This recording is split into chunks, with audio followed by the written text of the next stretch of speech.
Ayushi Gupta bulletin की शुरुआत बड़ी खबर के साथ करेंगे। झालावाड़ से बड़ी खबर है। अंता से विधायक कंवरलाल मीणा की मुसीबत बड़ी है। कंवरलाल मीणा के खिलाफ गिरफ्तारी वारंट जारी हुआ है। एसडीएम पर पिस्तौल तानने का मामला, वारंट जारी हुआ है। इस वक्त की यह बड़ी खबर आपको बता रहे हैं। सुप्रीम कोर्ट में याचिका खारिज हुई थी। कोर्ट ने गिरफ्तारी वारंट तामील करने के आदेश दिए। तो इस वक्त की ये बड़ी खबर आपको बता रहे हैं। विधायक मीणा की स्पेशल पिटीशन भी खारिज हो चुकी है। ज्यादा जानकारी के लिए संवाददाता तरुण हमारे साथ जुड़ चुके हैं। तरुण, अंता से विधायक कंवरलाल मीणा की मुश्किलें अब बढ़ गई हैं। गिरफ्तारी वारंट जारी हुआ है। अपडेट क्या है पूरे मामले को लेकर? बड़ी है क्योंकि ये जो 20 साल पुराना मामला था जिसमें कि उन पर तत्कालीन एसडीएम और एक प्रोबेशनर आईएएस पर जो खाताखेड़ी जो क्षेत्र है वहां के जो उप सरपंच के चुनाव में रिपोल के मामले को लेकर राजकाज में बाधा और सरकारी अधिकारी पर पिस्तौल तानने का मामला था। और इसी मामले में ट्रायल कोर्ट और हाई कोर्ट होते हुए ये सारा मामला सुप्रीम कोर्ट तक पहुंचा और बाद में सुप्रीम कोर्ट ने कुछ दिन पहले ही ये जो इस मामले में जो उनकी जो एसएलपी थी वो खारिज कर दी थी और उनको सरेंडर करने के निर्देश दिए थे। अब इसी मामले में कंवरलाल मीणा की अब मुश्किलें बढ़ी हैं और जो ट्रायल कोर्ट जो एसीजेएम कोर्ट मनोहर थाना है उसने कंवरलाल मीणा को गिरफ्तारी वारंट से तलब किया है। सारे मामले में जो गिरफ्तारी वारंट है कोर्ट ने जारी कर संबंधित पुलिस थाने को भेजा है और वारंट की तामील कराने के आदेश दिए हैं। बिल्कुल, क्योंकि 20 साल पहले एसडीएम पर पिस्टल तान दी थी और जानकारी ये भी मिल रही है कि 3 साल की सजा हुई है। तरुण, धमकाने और सरकारी संपत्ति में तोड़फोड़ का दोषी माना गया था। अब क्या लगता है कि कब तक गिरफ्तारी होगी? अपडेट क्या है?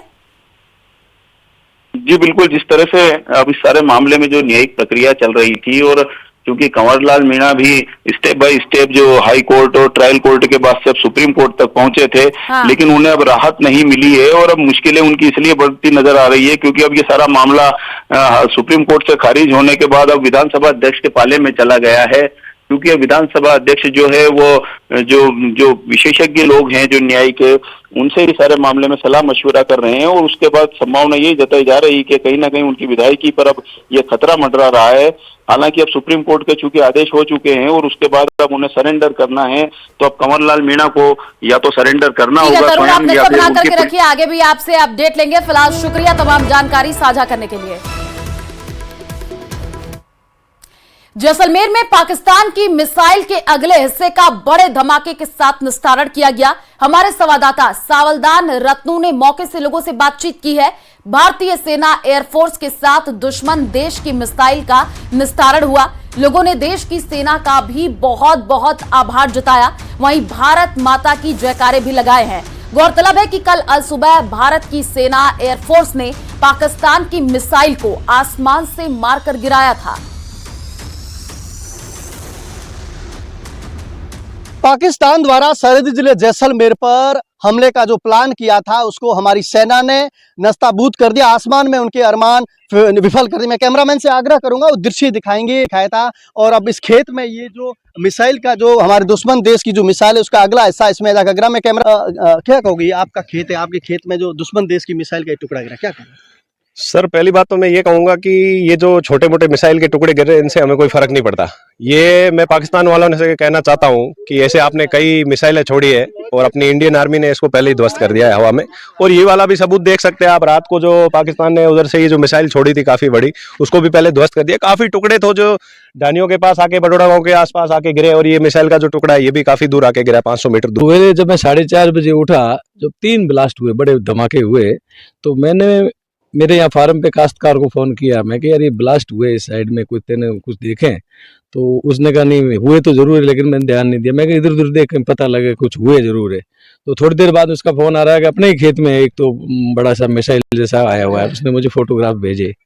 तो मैंने पड़ोस में भी एक फोन किया, भाई तुम्हारे, तो बोला कि थोड़ा मेरे पे आया, थोड़ा आपकी उधर भी गिरा है। तो वही अभी देखने के लिए आए हैं और भारतीय सेना ने इसका नापाक इसका जो जवाब दिया है, इसलिए काबिल तारीफ है भारत की सेना कि जो लोगों में देखिए उत्साह कितना है, भारतीय सेना पर कितना फक्र है। जो भारतीय सेना द्वारा पाकिस्तान द्वारा जो जैसलमेर से तमाम सरहदी जिलों पर जो हमले का प्रयास किया है, जिसको आसमान में उनके अरमानों को पर जो पानी फेर दिया है। सावलदान रत्नू, न्यूज़ 18 राजस्थान, जैसलमेर। और दौसा में साइबर ठगी के खिलाफ पुलिस ने बड़ी कार्रवाई की है। 19,47,000 की ठगी के मामले में एक आरोपी को पंजाब के जालंधर से गिरफ्तार किया गया है। पुलिस ने यह कार्रवाई एक पीड़ित की शिकायत के बाद की है। आरोपी विदेश में बैठे साइबर ठगों के संपर्क में रहता था। टेलीग्राम ग्रुप के जरिए लोगों को शेयर मार्केट में अच्छा मुनाफा दिलवाने का झांसा देता था और इसके लिए लोगों को टेलीग्राम के एक वीआईपी ग्रुप में जोड़ने थे और उसके बाद शेयर मार्केट का विश्लेषण कर शेयर को खरीदने और उनके अनुसार कार्य करने पर 600% लाभ का वादा किया जाता था। पीड़ित लोग इन साइबर ठगों की झांसे में आ जाते थे और 600% रिटर्न की बात में विश्वास करने के कारण बड़ी पूंजी साइबर ठगों खातों में डाल देते थे।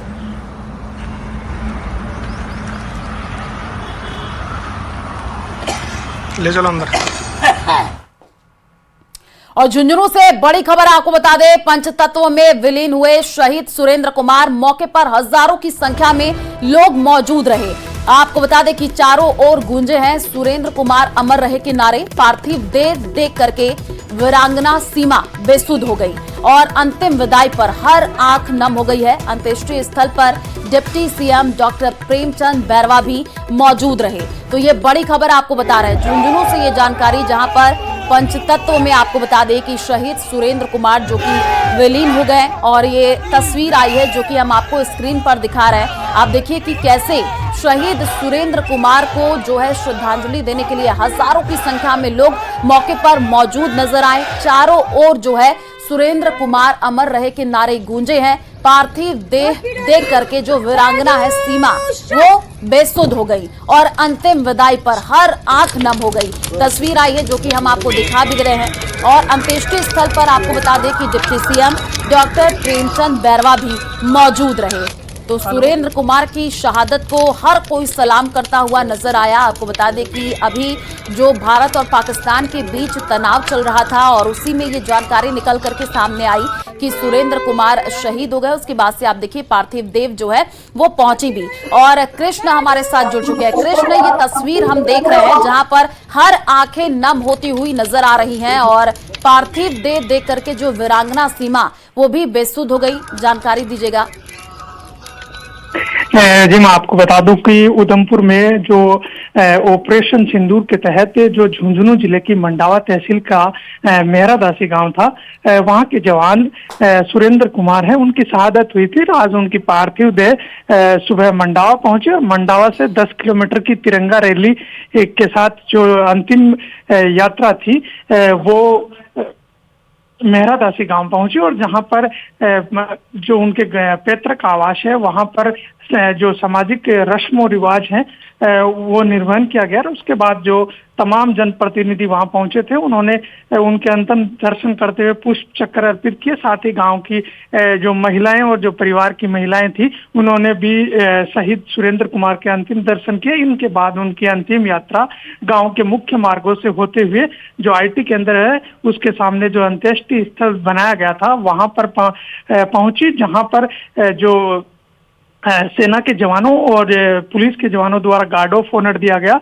वहीं राज्य सरकार की ओर से जिले के प्रभारी मंत्री और कैबिनेट मंत्री अविनाश गहलोत हैं और कैबिनेट मंत्री राज्यवर्धन सिंह राठौड़ हैं, भाजपा के जो प्रदेशाध्यक्ष मदन राठौड़ हैं, यूडीएच मंत्री झावर सिंह खर्रा है और उप मुख्यमंत्री प्रेमचंद बैरवा है। वहीं जो नेता प्रतिपक्ष टीकाराम जूली, कांग्रेस प्रदेशाध्यक्ष गोविंद सिंह डोटासरा के साथ तमाम जो जनप्रतिनिधि और विधायकगण हैं उन्होंने पुष्प चक्र अर्पित करते हुए श्रद्धासुमन अर्पित की। इसके बाद उनका जो है अंतिम संस्कार किया गया। उनके 6 वर्षीय बेटे ने दक्ष ने है वो उनको मुखाग्नि दी और इस दौरान माहौल गमगीन भी था। तो साथ ही गांव के लोग और परिवार के लिए गर्व के पल थे कि उनके जो लाल ने है वो देश के लिए अपना सर्वोच्च बलिदान है वो दिया है। जी बिल्कुल कृष्ण, और हम देख भी पा रहे हैं वो तस्वीरें जिसमें बड़ी संख्या में लोग जो है सुरेंद्र कुमार की शहादत को सलाम करते हुए नजर आ रहे हैं और हर आंखें नम होते हुए दिख रही हैं।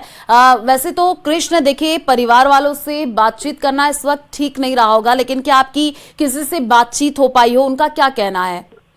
जी, हमने जब उनकी बेटी से बात की तो उनकी बेटी ने कहा कि अंतिम बार जो शुक्रवार की रात्रि थी उसमें उनकी बात हुई थी और उनके पिता ने बताया था कि ड्रोन है वो हवा में उड़ रहे हैं।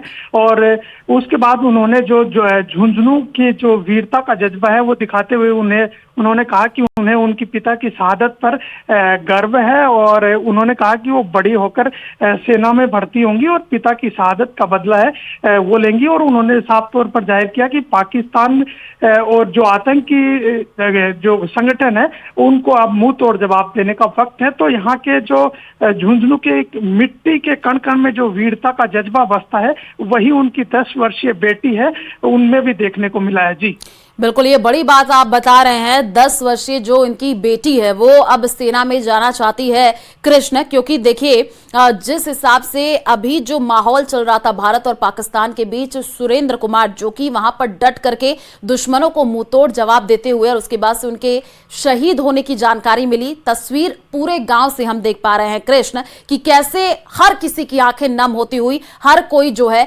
सलाम करता हुआ शहीद सुरेंद्र कुमार को नजर आ रहा है। शुक्रिया हमारे साथ जुड़ने के लिए और जानकारी। लूदा में पानी की समस्या को लेकर के ग्रामीणों ने प्रदर्शन किया और करीब 1 दर्जन ग्रामीण महिला पुरुष पानी की टंकी पर चढ़ गए। पानी की टंकी पर ग्रामीण चढ़ जाने की सूचना पर स्थानीय पुलिस और जलदाय विभाग के अधिकारी मौके पर पहुंचे। ग्रामीणों से समझाइश की गई है। ग्रामीणों का यह कहना था कि पिछले 6 माह से नलों में गंदा पानी आता है, जिसकी कई बार जलदाय विभाग के अधिकारियों से शिकायत की गई, लेकिन अभी तक गंदे पानी की समस्या का समाधान नहीं हुआ है। दौसा के सिकराय से तस्वीर आपको दिखा रहे हैं। आप देखिए विधायक के गांव में पानी की समस्या है, बार बार शिकायत होने के बाद भी कोई समाधान नहीं निकल रहा है। अधिकारियों ने लोगों से अब समझाइश की है क्योंकि लोगों का गुस्सा बढ़ता हुआ नजर आ रहा है। नाराज लोगों ने टंकी पर आप देखिए कैसे चढ़ करके प्रदर्शन किया है और उनका यही कहना है कि पिछले 6 महीने से गंदे पानी से वो लोग परेशान हैं। और इसी बीच करौली से बड़ी खबर, जहां पर कैमला गांव में दूल्हे और उसके पिता को बंधक बना लिया गया है। दूल्हे द्वारा फेरे पूरे करने से इनकार का आरोप है और फेरे को लेकर के वर वधु पक्ष में विवाद हो गया। वधु पक्ष द्वारा दूल्हे और उसके पिता को बंधक बनाने का आरोप है। समाज के लोगों द्वारा समझाइश की जा रही है। वीडियो सोशल मीडिया पर वायरल हो रहा है। जानकारी मिलते ही पुलिस मौके पर पहुंची है। तो करौली से ये जानकारी आपको दे रहे हैं, जहां पर कैमला गांव में दूल्हे और उसके पिता को बंधक बना लिया गया। समाज के लोगों के द्वारा अब समझाइश की जा रही है और ये वीडियो सोशल मीडिया पर जम करके वायरल हो रहा है। जानकारी मिलते ही पुलिस मौके पर पहुंची है, बातचीत की जा रही है, समझाइश का दौर भी चल रहा है। करौली से ये जानकारी आपको दे रहे हैं। दूल्हे द्वारा फेरे पूरे करने से इनकार करने का आरोप है और उसके बाद से कैमला गांव में दूल्हे और साथ ही साथ उसके पिता को बंधक बना लिया गया है।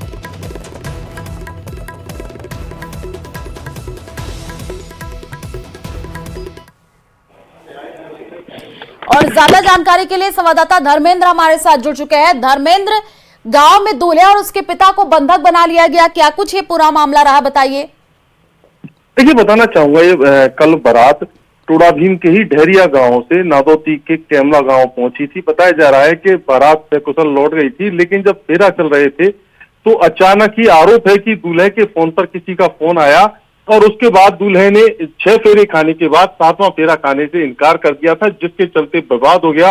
और उसके बाद वधु पक्ष ने वर पक्ष के पिता, दूल्हे सहित अन्य लोगों को बैठा लिया और बताया जा रहा है कि समझाइश का दौर चल रहा है। सूचना पर पुलिस मौके पर पहुंची है, वो भी समझाइश कर रही है, लेकिन वधु पक्ष के लोग इस बात पर अड़े हुए हैं कि जो उन लोगों का शादी में खर्चा हुआ है वो देने के बाद ही पिता और पुत्र को जो छोड़ा जाएगा। और इस मामले को लेकर समझाइश का दौर चल रहा है। हालांकि जो वीडियो है वो सोशल मीडिया पर वायरल हो रहा है। जी ठीक है, आप नजर बना करके रखिए धर्मेंद्र, आगे आपसे अपडेट लेंगे। फिलहाल शुक्रिया तमाम जानकारी साझा करने के लिए।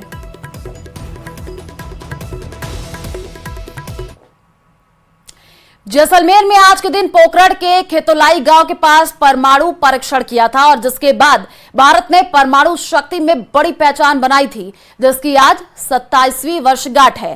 परीक्षण स्थल पोखरण के खेतोलाई गांव के पास बड़ा धमाका हुआ था। फिर पता कि परमाणु परीक्षण किया गया। भारत के परमाणु शक्ति बनने की खुशी और गर्व का पल पोखरण क्षेत्र के लोगों के जहन में आज 27 साल बाद भी वैसा ही है। 11 मई 1998 को पोखरण क्षेत्र में खेतोलाई गांव के पास स्थित फायरिंग रेंज में भारत ने ऑपरेशन शक्ति के तहत सफल परमाणु परीक्षण किया था और उसके बाद 13 मई को न्यूक्लियर टेस्ट किए गए। इन परीक्षणों का नेतृत्व पूर्व राष्ट्रपति डॉक्टर एपीजे अब्दुल कलाम ने किया था। वहीं तत्कालीन प्रधानमंत्री भारत रत्न अटल बिहारी वाजपेयी ने 11 मई को नेशनल टेक्नोलॉजी डे घोषित किया था।